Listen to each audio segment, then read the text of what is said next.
She never left. Mu-jin?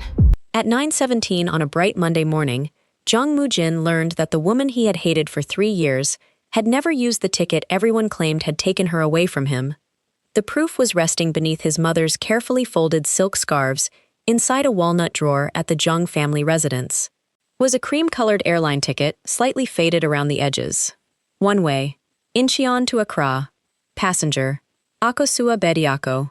Departure date, April 18, 3 years earlier. Mu-jin stared at the final mark printed across the bottom in faded red ink. Not used. For several seconds, he simply stood there. Morning sunlight poured through the tall bedroom windows and fell across his charcoal suit. But his fingers had suddenly gone cold. Downstairs, porcelain cups touched saucers as his mother entertained members of another wealthy family. They had come to discuss Mu-jin's engagement, an arrangement he had finally agreed to after spending 3 years convincing himself that Akosua had abandoned him. He barely heard their laughter now. He turned the ticket over. There, written in handwriting he would have recognized even after 30 years, was a sentence. "If he believes I left him, let him. It will hurt less than knowing who asked me to disappear." Mu-jin read it once, then again. His jaw tightened. Who had asked Akosua to disappear? Why had she agreed? And most terrifying of all, why had his mother hidden the only evidence proving Akosua never boarded that plane? If stories about love, family betrayal, buried secrets, and second chances keep you glued to the screen, take a moment to like this video, subscribe, and tell me where you're watching from in the comments. Because to understand why one unused ticket could destroy everything Mu-jin believed about the woman he loved, we have to return to the morning their story truly began. 3 years earlier, sunlight stretched across Busan Harbor like melted gold. Akosua Bediako stood inside the restoration room of the Haedam Museum, leaning carefully over a century-old ceremonial cloth from Ghana. At 28, Akosua had already earned a quiet reputation as one of the museum's most gifted textile conservators. Her hands were patient, her voice gentle, but there was nothing weak about her. She had learned early that kindness without boundaries eventually became permission for people to hurt you. "Someone is asking for you," her colleague Bae Nari announced from the doorway. Akosua kept working. "If it is another donor asking why the fabric cannot simply be ironed, tell them history does not respond well to heat." Nari covered a laugh. "This donor looks like history would apologize to him." Akosua finally lifted her head. Beyond the glass wall stood a tall Korean man, in a perfectly tailored charcoal suit. He was not looking at Akosua. His attention rested entirely on the ceremonial cloth beneath her hands. She recognized him immediately. Jeong Mu-jin. The Jeong family controlled ports, luxury freight companies, exclusive private clubs, and enough quiet influence that newspapers carefully described Mu-jin as a businessman, while people who feared his family preferred another description. Mafia boss. Akosua disliked the title before she had even spoken to him. She gestured for him to enter. Mu-jin stepped inside but stopped at the marked lines surrounding her workspace. "My grandmother donated that cloth," he said. Akosua raised one eyebrow. "Your grandmother is Ghanaian?" Something shifted across his face. "No. Then she could not have donated it originally. She may have purchased it and later donated it to this museum." Behind him, Nari lowered her face to hide a smile. Mu-jin studied Akosua. Most people became careful around him. Akosua had corrected him within 30 seconds. "My grandmother purchased it in Kumasi 42 years ago," he corrected. "She wants it displayed at our foundation luncheon. It is not ready. The luncheon is Friday. The cloth does not know that." Silence. Then something dangerously close to amusement appeared in Mu-jin's eyes. Akosua returned to her work. He should have left. Instead, he remained nearby, asking intelligent questions about restoration until Akosua reluctantly began answering them. At noon, Mu-jin was still inside the museum. At 12:10, he returned carrying coffee. "For you." Akosua looked at the cup. "I don't drink coffee." He nodded once and walked away. 11 minutes later, he returned carrying ginger tea. Akosua stared at it, then at him. "You are persistent." "I listen." "That is not the same thing." His eyes remained on hers. "It is a beginning." For the first time, Akosua really looked at him. Not at the expensive suit. Not at the surname people whispered. Not at the reputation that entered rooms before he did. She looked at the man. There was an unexpected loneliness in his stillness, something carefully hidden beneath discipline and authority. Akosua noticed it. She immediately wished she had not. That was the first dangerous thing she discovered about Jeong Mu-jin. The second arrived 30 minutes later. An elegant older Korean woman entered the restoration room without waiting for permission. Mu-jin immediately straightened. "Mother." Akosua watched the woman's gaze move from her son to the ginger tea beside Akosua's hand, then slowly rise to Akosua's face. The sunlight remained bright through the glass windows, yet the warmth seemed to disappear from the room. Jeong Sonok smiled politely. "So," she said quietly, "you are Akosua Bediako." Akosua slowly stood. "You know my name?" Seonok's smile remained perfectly composed. Mu-jin turned toward his mother. Confusion appeared in his eyes. "Mother, how do you know her?" Seonok did not answer immediately. Her gaze remained fixed on Akosua, studying features she had apparently seen somewhere before. Akosua felt an inexplicable uneasiness settle inside her chest. Mu-jin looked between the two women. He believed his mother had never met Akosua. Akosua believed exactly the same thing. Neither of them understood why Seon-ok suddenly looked as though a secret she had spent years burying had walked directly into the room. Then Seon-ok said something that changed the atmosphere completely. "Your mother," she whispered. Akosua froze. "What about my mother?" Seon-ok's fingers tightened around her handbag. Mu-jin stepped closer. "Mother?" Seon-ok looked at her son, then back at Akosua. Whatever answer had almost escaped her disappeared behind a controlled smile. "Nothing," she said. "I simply knew someone with the same surname many years ago." But Akosua noticed her hands were trembling, and Mu-jin noticed something else. His mother had lied without blinking. What neither of them knew that bright afternoon was that Jeong Sonok had not merely known Akosua's family. She had been waiting almost 20 years for the day a Bediako would appear in front of her son, and now that Akosua had arrived, Sonok already knew what she would have to do to keep them apart. The next morning, Akosua arrived at Haedam Museum before 8. Busan was already bright, the harbor shining beyond the museum's tall windows as delivery vans moved along the road below. She usually loved mornings like this. They made everything feel possible. But that day, possibility felt dangerous. Jeong Sonok's voice had followed her home the previous evening. "Your mother?" "Nothing. I simply knew someone with the same surname many years ago." Akosua had heard enough lies in her life to recognize one when it was dressed as politeness. She placed her handbag inside her locker and stood still for a moment. Her mother, Akosua Bediako, had died when Akosua was 17. She had been gentle, private, and almost stubbornly unwilling to speak about the years she spent outside Ghana before Akosua was born. Whenever Akosua asked about Korea, Akosua always gave the same answer. Some places are better remembered from far away. As a teenager, Akosua had assumed it was heartbreak. Now she was no longer sure. "You came early." She turned. Mu-jin stood at the doorway holding 2 paper cups. "Please tell me one of those is not coffee." He lifted the second cup slightly. "Ginger tea." Despite herself, Akosua smiled. "You remember quickly. Only useful things." "That sounds arrogant." "It probably is." He stepped inside and placed the tea beside her workstation. The tension in Akosua's chest softened, which irritated her. She had known this man less than 2 days. She should not have been comfortable around him. She should certainly not have noticed that he looked less intimidating in morning light. "Your mother knew my name," she said. Mu-jin's expression changed immediately. "I know. And she mentioned my mother. I know that too. Did you ask her why?" "Last night." Akosua waited. "And?" Mu-jin looked toward the window. She said she once attended an exhibition in Accra where she met someone named Bediako. That is not an answer. "No. Do you believe her?" Mu-jin looked back at Akosua. "No." The honesty surprised her. He reached inside his coat and removed a small photograph. "I found this in my grandmother's study this morning." Akosua stared at the photograph before taking it. 4 women stood outside a large building beneath brilliant afternoon sunlight. The image was old, perhaps 25 years old. 2 Korean women, 2 Ghanaian women. Akosua's breath caught. One of them was unmistakably her mother. Younger, smiling, alive. Beside her stood a much younger Jeong Sonok. Akosua looked at Mu-jin. She lied. Yes. Your mother knew mine. Yes.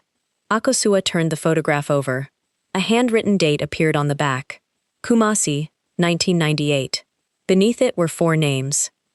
Seonok, Adwoa, Eunchae, Abena, Akosua, read the last name twice. Abena? Mu-jin nodded. Do you know her? Akosua's fingers tightened around the photograph. My aunt. That was the first discovery of the morning. The second arrived 20 minutes later when Akosua called Ghana. Her aunt Abena answered on the 4th ring. Akosua? Auntie, I need to ask you something. You sound serious. Did you know Jeong Sonok? Silence. Akosua sat straighter. Auntie? Where did you hear that name? Akosua felt her stomach tighten. So you knew her? Akosua. Did Mama know her too? Another silence. Longer this time. In the restoration room, Mu-jin watched Akosua's face carefully. Your mother should have told you, Abena finally whispered. Told me what? That some families remember debts for generations. Akosua stood abruptly. What debt? Come home. I am not flying to Ghana because everyone suddenly wants to speak in riddles. Akosua, please. Tell me what happened. Abena exhaled shakily. Your mother worked for the Gen X family before you were born. Akosua went completely still. Mu-jin's eyes narrowed. Worked for them how? Not as staff. She was helping them establish a textile trade partnership in West Africa. Then why did she never tell me? Abena hesitated. Because it ended badly. How badly? The line became quiet again. Then Abena said, badly enough that your mother made me promise never to let you become involved with that family. Akosua's eyes moved slowly toward Mu-jin. He could not hear Abena's words, but he could see the shock on Akosua's face. Why? Akosua whispered. What did they do to her? Akosua, listen to me carefully. Stay away from Jeong Mu-jin. Akosua's heart stumbled. How do you know his name? Abena did not answer. Auntie? Because his mother called me yesterday. The room seemed to tilt. She called you? Yes. What did she want? She asked whether your mother ever told you the truth. What truth? I cannot say this over the phone. Then say enough. Abena's voice broke. She wanted to know whether you knew why your mother left Korea. Akosua's throat tightened. Why did she? Because someone in that family betrayed her. The call ended before Akosua could ask another question. For several seconds, she simply stared at the screen. Mu-jin stepped closer. What happened? Akosua looked at him. Yesterday, he had been a fascinating stranger. Today, he belonged to a family her mother had apparently spent years trying to escape. Your mother called my aunt before coming here yesterday. Mu-jin's face hardened. Why? To find out how much I knew. He said nothing. Akosua handed him the photograph. My mother worked with your family. I heard that part. She left Korea because someone betrayed her. Mu-jin's jaw tightened. Who? My aunt would not say. The silence between them changed. Curiosity became suspicion. Attraction became danger. Yet neither of them stepped away. Later that morning, Mu-jin returned to the Jeong residence. Sunlight filled the breakfast room where Seonok sat reading beside a vase of white peonies. She looked up as her son entered. You are home early. Mu-jin placed the old photograph on the table. Seonok's face lost color. Where did you find that? Grandmother's study. You should not search through her things. You should not lie to me. Seonoka slowly closed her book. This does not concern you. You knew Akosua's mother. Yes. Why did you pretend otherwise? Because some histories are better left alone. Mu-jin leaned forward. Her mother told her family to keep Akosua away from us. Seonokov's eyes sharpened. Then they should have listened. His expression changed. What did our family do? Mu-jin, tell me. She looked toward the sunlit garden beyond the windows. When she finally spoke, her voice was lower. Akosua Bediako trusted the wrong person. Who? Seonok looked directly at her son. Your father. Mu-jin went silent. His father, Jeong Taesong, had died 7 years earlier after decades of maintaining the family's business empire and reputation. Mu-jin had grown up believing his father was demanding but honorable. What did he do? Seonok stood. Do not ask questions you are not prepared to answer. That is not your decision. She moved toward the doorway, then stopped. If you care about that girl even slightly, leave her alone. Mu-jin stared at his mother. Why? Seonok's composure cracked for the first time. Because if Akosua discovers what your father did to her mother, she will never forgive this family. She walked out. Mu-jin remained alone in the bright breakfast room, staring at the photograph. But there was something Seonok still had not told him. Akosua Bediako had not been betrayed only by his father. Someone else in the Jeong family had helped him do it. And that person was still alive. By 9 the next morning, Akosua had already decided she would not spend another day waiting for other people to explain her own family history. The museum opened under a clear Busan sky, sunlight spilling across the polished stone floor as visitors moved quietly through the galleries. Akosua stood inside the restoration room with the old photograph beside her hand and one thought repeating in her mind. Her mother had been afraid of the Jeong family. That much was now certain. What Akosua did not know was whether the danger had come from business, love, betrayal, or all three. Nari entered carrying a folder. You look like you did not sleep. I slept. For how long? Akosua looked at her. Enough. Nari gave her the folder. The museum archives found the original acquisition records for the cloth. Akosua opened it immediately. Inside were photocopies of documents dated 1998. Her eyes moved quickly across the page until one line stopped her. Acquisition consultant, Akosua Bediako. Sponsoring company, Jeong Maritime Holdings. Akosua felt a chill despite the morning warmth. Then she saw another name. Project supervisor, Jeong Tae-sang, Mu-jin's father. There is more, Nari said quietly. What? The archivist said several pages were removed from the original file years ago. Akosua looked up. Removed by whom? The request was authorized privately. By the museum? No. Nari lowered her voice. By the Jeong Family Foundation. Akosua closed the folder. That was the first discovery of the day. Someone had not only hidden the past, someone had deliberately cleaned it. At 11, Mu-jin arrived. He did not bring ginger tea this time. He brought an envelope. Akosua noticed immediately that he looked different, less controlled. You found something, so did you. She showed him the archive file. He read the names without speaking. My father supervised the project, he said. And your family later removed documents connected to it. Mu-jin's jaw tightened. I did not know that. I believe you. The words surprised both of them. Akosua realized she meant them. Mu-jin stepped closer and placed the envelope on the table. I found this in our old financial records. Inside was a copy of a payment ledger. One transfer stood out. A large sum sent 28 years earlier to a private account in Ghana. Recipient, Akosua Bediako. Akosua stared at the name. Aunt? Yes. Why would your family pay her? I was hoping you could tell me. Akosua shook her head slowly. She never mentioned this. Mu-jin watched her carefully. Call her. Akosua hesitated. Then she did. Abena answered quickly. Akosua, why did the Jeong family send you money? Silence. Akosua closed her eyes. Please do not lie to me again. Abena's voice softened. Where did you find that? It does not matter. It matters. No. What matters is that Mama spent years hiding Korea from me. The Jeongs removed documents from museum archives, and now I find out you received money from them.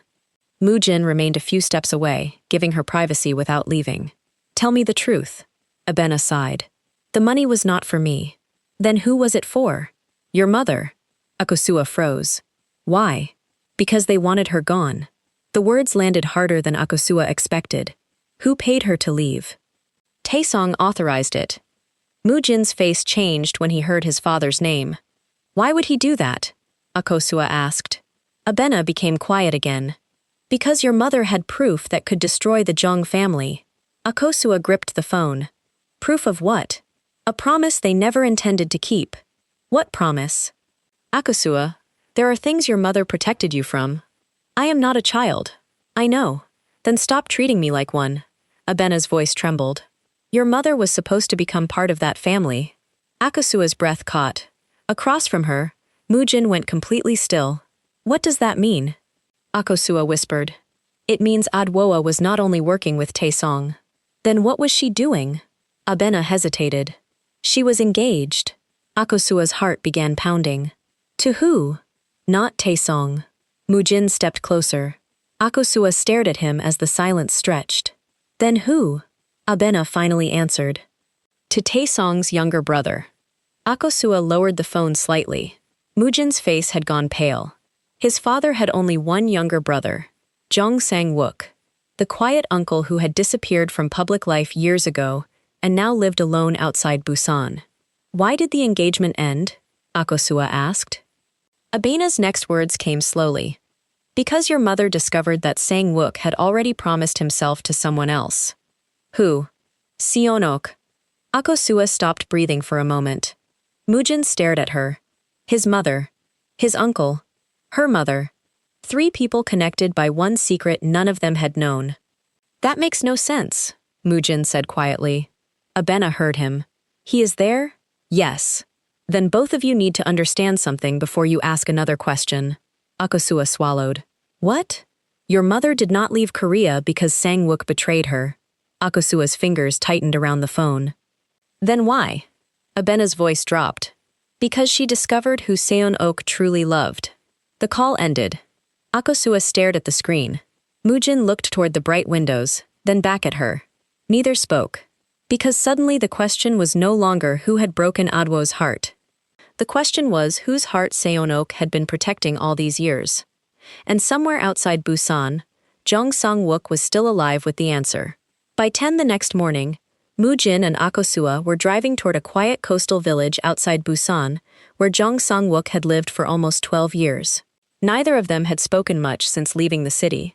Bright sunlight stretched across the highway, reflecting against the sea beyond the guardrails, while Akosua sat beside the window with her mother's photograph resting inside her handbag.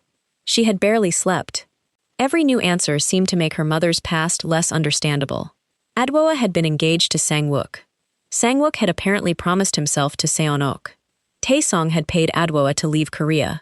And somehow Seon-ok had spent 28 years making sure Akosua never returned close enough to ask why. You can still change your mind, Mu-jin said. Akosua turned toward him. About meeting your uncle? About getting involved in this. I was involved before I was born. Mu-jin went quiet. She looked back toward the sea. I just didn't know it. They reached Sang-wook's house shortly before 11. It was nothing like the enormous Jeong residence. The modest white home sat above the coast behind a small garden filled with herbs and flowering shrubs. An elderly man was watering plants beneath the morning sun when Mu-jin stepped through the gate. Sang-wook looked up. His hand froze around the watering can. Then his eyes moved to Akosua. The color drained from his face. Adwoa, he whispered. Akosua's chest tightened. I'm her daughter. Sang-wook lowered the watering can slowly. I know. Mu-jin's eyes sharpened. How? Sang-wook looked at his nephew. Because your mother sent me her photograph yesterday. Akosua felt something cold settle inside her. Seon-ok was always one step ahead. Why would she warn you? Akosua asked. Sang-wook studied her for several seconds before opening the gate wider. Come inside. The living room was bright and simple, filled with books, old records, and framed photographs. One photograph caught Akosua's attention immediately. Her mother stood beneath a jacaranda tree beside Sang-wook, both smiling towards someone behind the camera. Akosua approached it carefully. You loved her. Sang-wook did not deny it. More than I knew how to protect. Mu-jin remained standing. Aunt Abena said you were engaged. We were, and that you had already promised yourself to my mother. Sang-wook gave a sad laugh. That is what Seon-ok wanted everyone to believe. Akosua turned. It wasn't true? No. That was the first discovery. Sang-wook sat near the window. Seon-ok and I were close growing up. Our families assumed we would marry, because that is what powerful families did then. But I never proposed to her. I never promised her anything. Mu-jin's expression hardened. Then why did my father marry her? Sang-wook looked at him. Because she was in love with him. Silence filled the room. Akosua remembered Abena's words. Your mother discovered who Seon-ok truly loved. It had been Taesong, not Sang-wook. Then what happened to my mother? Akosua asked. Sang-wook looked down at his hands. Adwoa discovered something about Taesong's business dealings in Ghana, something that could have damaged the entire Jeong family. What? He had used her textile partnership to move company funds through accounts she did not control. Mu-jin's jaw tightened. Fraud? Sang-wook nodded. Adwoa discovered her name was attached to transactions she had never approved. She threatened to expose him. Akosua's throat tightened, so he paid her to stay silent. He tried, and my aunt received the money, because Adwoa refused to touch it. That was the second discovery. Akosua looked away, blinking against sudden tears. All these years she had wondered why her mother never spoke proudly about Korea. Now she understood that the place had nearly destroyed her name. "Why did she leave you?" she asked. Sang-wook's eyes filled with regret. "Because I failed her."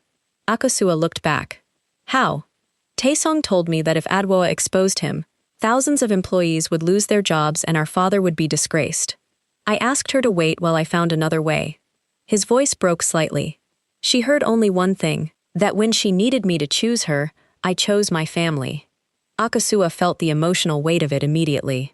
Sang-wook had not betrayed her mother with another woman. He had betrayed her with hesitation. "She left the next morning," he said. Mu-jin stared at his uncle. "And my mother?" Sang-wook's expression changed. Seonok knew everything. Akosua stiffened. Everything? She knew Taesong had used Adwoa's name. She knew I loved Adwoa. She knew Adwoa intended to leave. Did she stop her? Sang-wook looked at Akosua with quiet shame. No. Why not? Because Adwoa leaving solved two problems for Seonok at once. It protected Taesong, the man she loved, and it removed the woman she believed was destroying our family. Akosua slowly sat down. Mu-jin's face had become unreadable. But Sang-wook was not finished. He rose and crossed to an old wooden cabinet. From inside, he removed a sealed envelope yellowed by time. Akosua recognized her mother's handwriting immediately. Her name was written across the front. Akosua Bediako. Her fingers trembled as Sang-wook handed it to her. "Your mother gave me this before she left Korea," he said. "She told me to give it to you only if you ever came looking for the Jeongs yourself." Akosua stared at the envelope. "Why didn't you send it?" "Because Seonok made me promise not to." Mu-jin stepped forward. "Why would you agree to that?" Sang-wook looked directly at him. "Because she told me the letter contained a truth that would destroy you." Akosua slowly lifted her eyes toward Mu-jin. The room seemed suddenly smaller. She had come looking for the truth about her mother. Instead, she was now holding something that could change the life of the man standing beside her. And for the first time, Akosua wondered whether her mother's greatest secret had never been about the past at all. Maybe it had always been about Mu-jin. Akosua did not open the letter immediately. For almost a minute, she simply held it beneath the bright coastal sunlight pouring through Sang-wook's living room windows, staring at her own name written in the careful handwriting she had not seen since she was 17.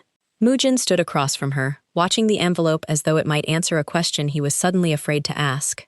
"You don't have to read it here," he said. Akosua looked at him. "If it contains something about you, you deserve to hear it." Sang-wook lowered his eyes. "Your mother did not write that letter for Mu-jin. She wrote my name on it." Akosua slid one finger beneath the seal. "Which means the decision is mine."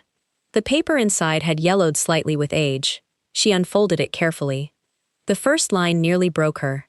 "My dearest Akosua, if you are reading this, then somehow the Jeong family has entered your life again." Akosua swallowed hard and continued. "I pray it happened by accident. I pray you were not drawn to them by the same love that once drew me there." Her hands began trembling. Mu-jin remained completely still. The letter continued. "There is something I never told you, because children should not inherit the shame created by adults.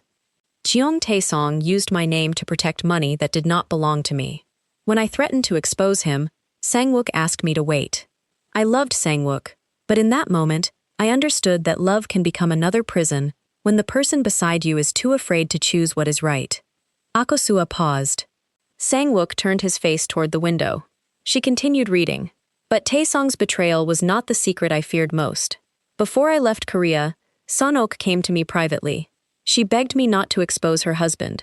She told me she was pregnant, and that scandal would destroy the future of her unborn child." Mu-jin's breathing changed. Akosua slowly looked up at him. "She was pregnant with you?" Sang-wook closed his eyes. Mu-jin said nothing. Akosua returned to the letter. "I agreed to remain silent until the child was safely born. Not because I forgave Taesong, but because an innocent baby had done nothing wrong." Months later, after I returned to Ghana, I learned something Seonok had hidden from everyone. Akosua's heartbeat quickened. The next sentence changed the room. The child she carried was not Taesong's. Mu-jin's face went completely blank. Akosua stopped reading. What? He asked quietly. Sang-wook stood abruptly. Akosua. She looked at him. His expression told her he already knew. Mu-jin saw it too. You knew? Sang-wook did not answer. Mu-jin stepped closer. Uncle, did you know? Not then, but you know now. Sang-wook's silence was enough. Akosua's fingers tightened around the letter. There's more. Mu-jin looked at her. Pain had appeared beneath the calmness he had worn all morning. Read it. Akosua forced herself to continue. Seon-ok told Taesong the baby was his, because the truth would have destroyed 2 families. The real father was someone Taesong trusted completely, someone whose name she made me promise never to tell unless you came searching for the truth yourself.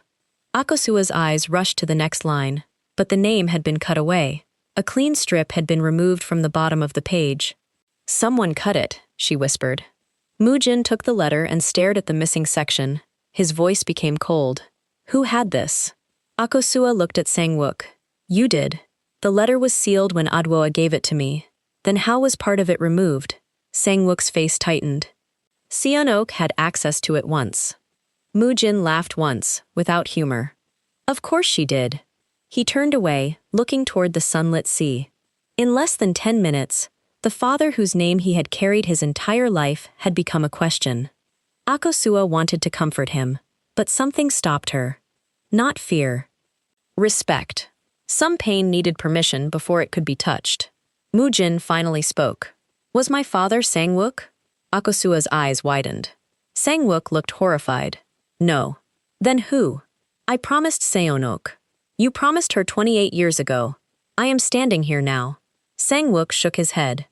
The truth will not give you what you think it will. Mu-jin's voice dropped. It will give me my life back. Sang-wook stared at him for a long moment.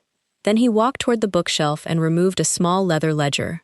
Your grandmother kept records of everything, he said. Births, agreements, and private family payments. Things no newspaper ever saw. He opened it to a marked page. Mu-jin leaned closer. Beside Seon-ok's name was a payment made 6 months before his birth. Recipient, Dr. Park Dong-il. Purpose, confidential maternity arrangement. Mu-jin stared at the words. What maternity arrangement? Sang-wook's voice became almost a whisper. Your mother was never pregnant. Akosua felt the air leave her lungs. Mu-jin slowly looked up. Then whose child was I? Sang-wook's eyes filled with something close to pity. That is the question Seon-ok has spent your entire life making sure you never asked. If you believe a person deserves the truth about where they came from, no matter how painful it may be, comment truth below. Because sometimes the secret that protects a family is the same secret that quietly destroys everyone inside it. Mu-jin closed the ledger. His expression had changed completely. He was no longer searching for Akosua's mother's betrayal. He was searching for himself. And somewhere in the Jeong family records was the name of the woman who had actually given birth to him. By 8:30 the next morning, Mu-jin had turned one of the Jeong family's private offices into a room full of questions. Sunlight poured through the wide glass windows, touching stacks of old ledgers, archived photographs, foundation files, and sealed correspondence that had not been opened in decades. Akosua stood beside the long table, while Mu-jin searched through another box in silence. He had barely spoken during the drive back from Sang-wook's house. She understood why. In less than 1 day, he had learned that the man he believed was his father might not have been his father at all, and the woman he called mother might never have carried him. You should rest, Akosua said softly. I will rest when I know who I am. She looked at him. You are still yourself. Mu-jin stopped searching. For a moment, something vulnerable passed across his face. That sounds simple when you say it. It is not simple. Then why say it? Akosua stepped closer. Because whatever they lied about, they did not create your character. They created the secret. He looked at her for several seconds. The tension between them had changed again. Curiosity had become trust. Trust was becoming something neither of them had named. Mu-jin looked away first. I found Dr. Park's old clinic records. He pulled a thin folder from the box. The maternity arrangement was handled privately. No hospital name, no mother's name. Only one witness. Akosua opened the file. Her eyes narrowed.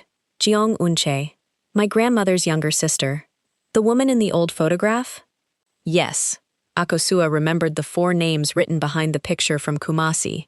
Seonok, Adwoa, Yunche, Abena. Suddenly the photograph felt less like a memory and more like evidence. Where is Yunche now? Akosua asked. Mu-jin's expression tightened. She lives in Daegu. Does she still speak to your mother? Not for years. Why? Mu-jin looked at the folder. No one ever told me. By 10:40, they were on the morning train to Daegu.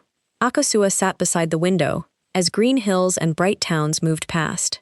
Mu-jin stared straight ahead, his hands clasped loosely between his knees. Are you afraid? She asked. Yes. The answer came so quickly that she turned toward him. Mu-jin gave a humorless smile. You expected me to deny it? A little. I am afraid the answer will make every memory of my childhood feel false. Akosua considered that. Memories can be real even when people inside them were lying. Mu-jin looked at her. How are you so calm? Because I spent years learning that grief does not become smaller when you fight it. Your mother? She nodded. When she died, I wanted explanations for everything she had never told me. Eventually, I realized I could love her and still be angry with her. Mu-jin's gaze softened. You loved her very much. I still do. The train entered Daegu under a bright noon sky. Jeong Mu-jin lived in a quiet neighborhood near a botanical garden, in a pale stone house surrounded by flowering trees. She opened the door before Mu-jin could knock twice. She was 71, elegant but warm-faced, with silver hair pinned neatly at the back. The moment she saw him, her eyes filled with tears. You finally came. Mu-jin went still. You expected me? Yunche looked toward Akosua. After Seon-oko called yesterday, yes. Akosua felt that familiar frustration again. Seon-ok had anticipated every move. Inside, Yunche served barley tea and refused to speak until all 3 were seated near the large windows overlooking the garden. Mu-jin placed the clinic record on the table. Were you the witness? Yunche looked at it. Yes. Was Seon-ok ever pregnant? No. Mu-jin's jaw tightened. Then why did everyone believe she was? Because by the time she returned from Switzerland, she had a newborn son. Silence. Me, Mu-jin said. Yunche nodded.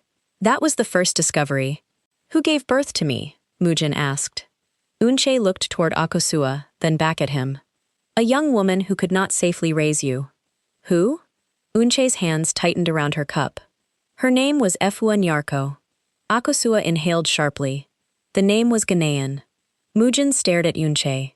My biological mother was Ghanaian, half Korean. That was the second discovery. Akosua felt the story shift beneath them. Why was Seon-ok involved? She asked. Yunche closed her eyes briefly. Because Efua was family. Mu-jin leaned forward.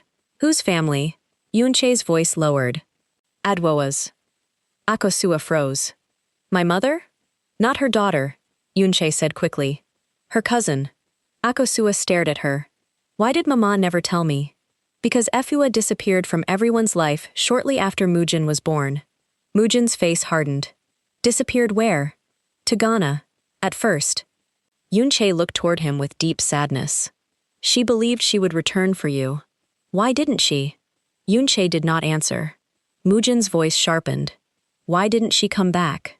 Yunche's eyes moved to Akosua. Because someone convinced her you had died. The room went silent. Mu-jin did not move. Akosua covered her mouth. Yunche continued, barely above a whisper. Efua gave birth under a private agreement because she was unmarried, frightened, and financially dependent on people more powerful than she was.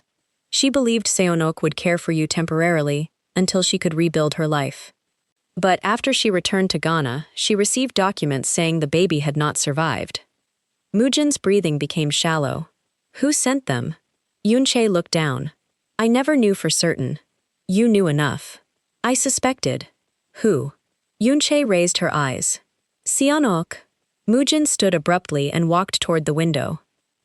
Bright afternoon sunlight covered the garden outside, almost offensively peaceful against what he had just learned. Akosua remained seated, trying to understand how her mother had been connected to the woman who gave birth to him. Then another question occurred to her. Why would Seonok take Afua's child? Yoonche's face changed. Because she needed one. Mu-jin turned around. Needed? Yoonche nodded slowly. Taesong had discovered he could not father children. His inheritance position depended on producing an heir. Seonok loved him enough to do anything to protect his future. Akosua's stomach tightened. There it was again, love becoming betrayal. So she took Mu-jin, Akosua whispered. Yoonche corrected her gently. She raised him. After letting his mother believe he was dead, Yoonche closed her eyes. Yes. Mu-jin looked shattered, but he did not cry. That almost made it worse. Akosua rose and stood beside him, leaving just enough distance for him to choose whether he wanted comfort. After several seconds, his hand moved toward hers. Their fingers touched, then held. It was the first time he had reached for her. There is something else, Yoonche said. Neither turned immediately. Efua did not disappear completely. Mu-jin slowly looked back. What does that mean? Yoonche stood and walked toward a cabinet. From inside, she removed a photograph taken in bright morning light outside a small bakery. A Ghanaian woman in her late 20s stood smiling beneath a striped awning. Beside her was Akosua Bediako, and in Adwoa's arms was a little girl. Akosua. Yoonche placed the photograph on the table. Written on the back was a date from 25 years earlier. Akosua's hands trembled. Mama knew her after Mu-jin was born. Yes, Yoonche said. Adwoa found Efua in Ghana. Mu-jin stared at the photograph. Did she tell her I was alive? Yoonche looked at him sadly. She tried. Tried? But before she could, someone from the Jeong family arrived in Ghana and made Adwoa understand that telling Efua the truth would have consequences. Akosua looked up. Who went? Yoonche hesitated. Then she said the name neither of them expected. Sang-wook. Akosua felt her heart drop. Mu-jin's fingers slowly released hers. The uncle who claimed he had failed Adwoa once had apparently failed her again, and suddenly Sang-wook's quiet house by the sea no longer looked like the home of a regretful man. It looked like the hiding place of someone who had been carrying one final betrayal for nearly 3 decades. The next morning, Akosua and Mu-jin returned to the house above the sea. The sky was clear, the road bright, and the coastline shimmered beside them as if nothing in the world had changed. But inside the car, everything had. Yoonche's final revelation had followed them all night. Sang-wook had gone to Ghana. He had found Efua, and he had helped keep Mu-jin's existence hidden from the woman who gave birth to him. When they reached the White House, Sang-wook was already sitting beneath the veranda with a cup of tea untouched beside him. He looked at them once and seemed to understand why they had come. Yoonche told you, he said. Mu-jin stopped several feet away. You went to Ghana. Sang-wook lowered his eyes. Yes. You found Efua. Yes. And you stopped Adwoa from telling her I was alive. Sang-wook did not answer immediately. That silence was enough. Akosua felt anger rise in her chest. Why? She asked. Sang-wook looked at her. Because Taesong sent me. Mu-jin's jaw tightened. And again, you obeyed him. I thought I was protecting the family. You keep saying that. Mu-jin replied quietly. But every time you protected the family, someone else lost something. Sang-wook flinched. Akosua stepped closer. What did you tell my mother? Sang-wook stared toward the sea. I told Adwoa that if Efua discovered the truth, Taesong would deny everything. He would destroy Efua's reputation, destroy Adwoa's career, and make sure neither of them ever came near the Jeongs again. Akosua's throat tightened. And Mama believed you? She believed Taesong was capable of it. That is not the same thing. Sang-wook nodded slowly. No, it isn't. Mu-jin's voice became colder. Did Efua ever suspect I was alive? Sang-wook looked at him. Eventually. Mu-jin went still. How? The clinic records did not make sense. The dates were inconsistent. Efua remembered holding you after the delivery. She remembered hearing you cry. Years later, she began asking questions. That was the first discovery. Sang-wook stood and entered the house. He returned carrying a thin blue folder. Inside were copies of handwritten letters. He placed them on the table. She wrote these to Adwoa. Akosua picked up the first one. The handwriting was neat but emotional. Efua had asked Adwoa to help her find proof that the child had survived. Mu-jin read another letter in silence. His fingers stopped halfway down the page. She was looking for me. Yes, Sang-wook said. Mu-jin closed his eyes briefly. The pain on his face was quieter than anger, and somehow worse. Akosua moved closer but did not touch him. Did my mother help her? She asked. Sang-wook nodded. Adwoa found a photograph of Mu-jin outside a private kindergarten in Seoul. He removed the image from the folder. A small boy stood beside Seon-ok, one hand holding hers. Akosua recognized him immediately. Mama sent this to Efua? She tried. Akosua looked up sharply. Tried? The letter never reached her. Why? Sang-wook's expression changed. Because someone told Taesong what Adwo was doing. Mu-jin looked at him. Who? Sang-wook hesitated. Akosua felt dread before the answer came. Abena. She froze. My aunt? Sang-wook nodded. She had been giving Taesong information for years. Akosua stepped back. No. Your family was struggling financially. Taesong offered support. At first, Abena convinced herself she was protecting everyone. Akosua's eyes burned. Protecting everyone by spying on her own sister? She regretted it. After how many years? Sang-wook said nothing. The second discovery hurt more than Akosua expected. Abena had warned her away from the Jeongs, yet she had once helped the Jeongs control Adwoa. Mu-jin finally reached for Akosua's hand. She let him hold it. What happened after Taesong found out? Mu-jin asked.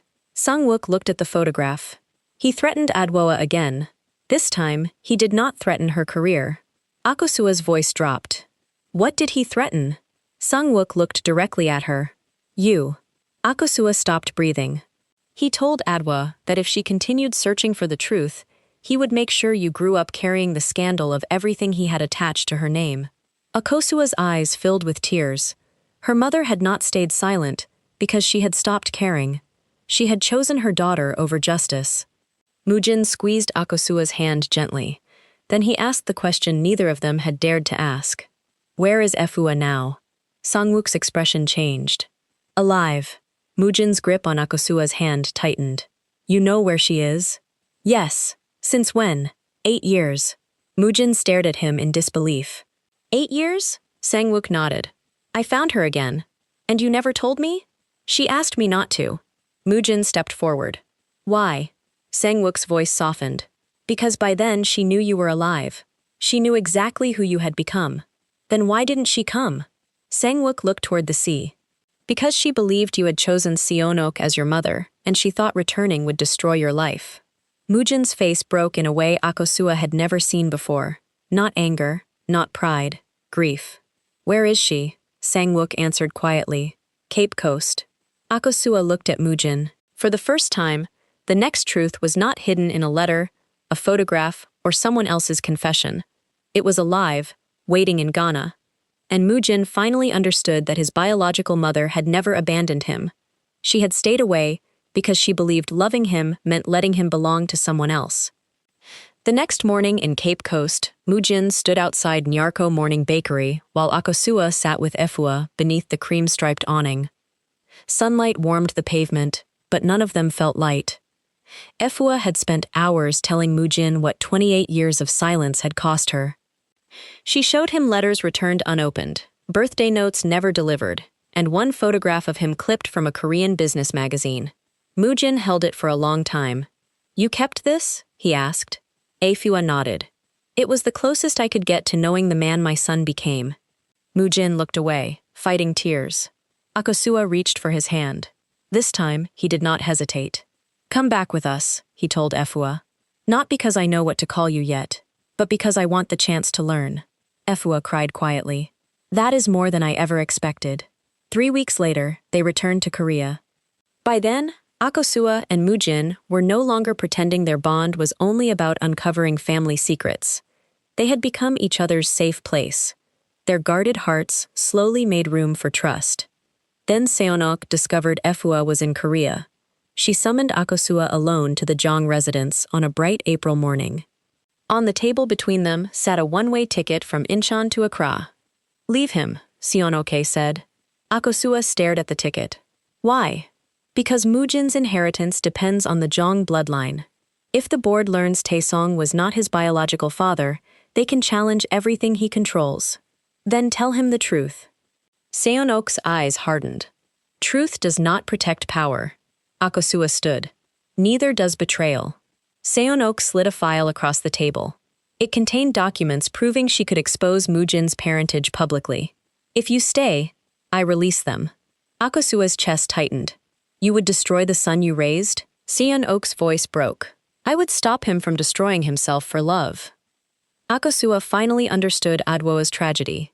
The family had not changed. It had simply found another woman to sacrifice. Akosua took the ticket, but before leaving, she wrote on the back, "If he believes I left him, let him. It will hurt less than knowing who asked me to disappear." She intended to go. At Incheon Airport the next morning, departure announcements echoed through the bright terminal. Her fingers closed around the ticket. Then she remembered her mother's letter. Do not surrender yourself to save him. Akosua tore the baggage tag from her suitcase and walked away from the gate. She never boarded. Instead, she returned to Busan and confronted Seonok. I will not repeat my mother's mistake, she said. If Mu-jin loses an inheritance because of the truth, that will be his choice to face. You do not get to make me disappear.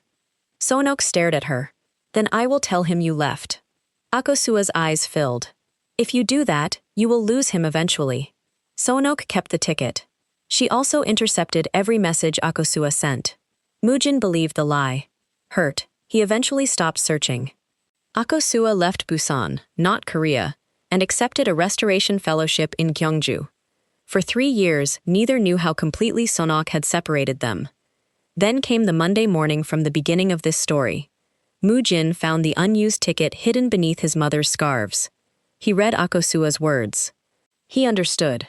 That afternoon, he confronted Seonok in the sunlit family room. She did not deny it. I was protecting you, she whispered. Mu-jin placed the ticket on the table. No, you were protecting your fear. He walked away from the Jeong inheritance the same day, keeping only the businesses legally his. Then he drove to Gyeongju. Akosua was standing outside the conservation center when she saw him. She froze. He stopped several feet away. You never left. Tears filled her eyes. No, you let me hate you. I thought your life would survive me better than your family would. Mu-jin shook his head. I survived everything except believing you chose to disappear. Akosua looked down. I'm sorry. He stepped closer. Don't leave again. She looked at him. Only if you stop asking love to compete with family lies. Done. 1 year later, Mu-jin married Akosua beside the sea in daylight. Efua sat in the front row. Sang-wook came quietly. Abena sent a letter of apology Akosua chose to read but not immediately forgive. Seon-ok attended from the back, finally understanding that love could not be protected through control. Mu-jin kept the unused ticket framed inside their home.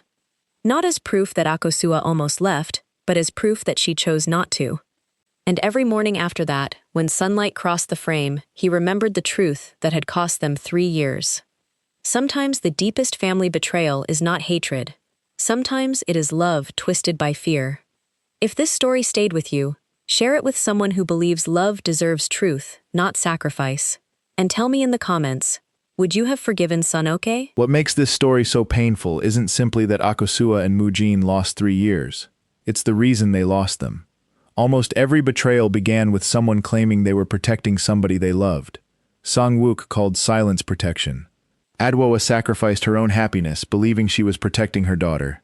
And eventually, Akosua almost made the same mistake, believing that disappearing from Mu-jin's life would somehow save him. But love built on secrets will always leave someone paying the price. That unused ticket became more than a piece of paper. It became proof that Akosua never truly abandoned Mu-jin. She stood at that airport with every opportunity to disappear, but she turned around, and for 3 painful years, Mu-jin believed a lie that could have been destroyed by one honest conversation. Perhaps that is the biggest lesson in their story. Never make permanent decisions for people you love without allowing them to choose for themselves. Sometimes protecting someone means telling them the truth, even when that truth could change everything. And I think Mu-jin's greatest victory wasn't choosing Akosua or walking away from an inheritance. It was finally breaking the cycle his family had repeated for years. He chose truth over appearances.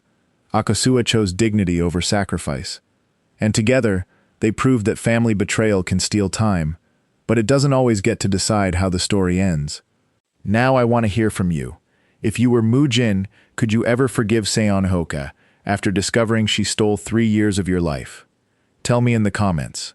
And if this story kept you watching until this moment, like the video, subscribe, and share it with someone who believes some love stories deserve a second chance.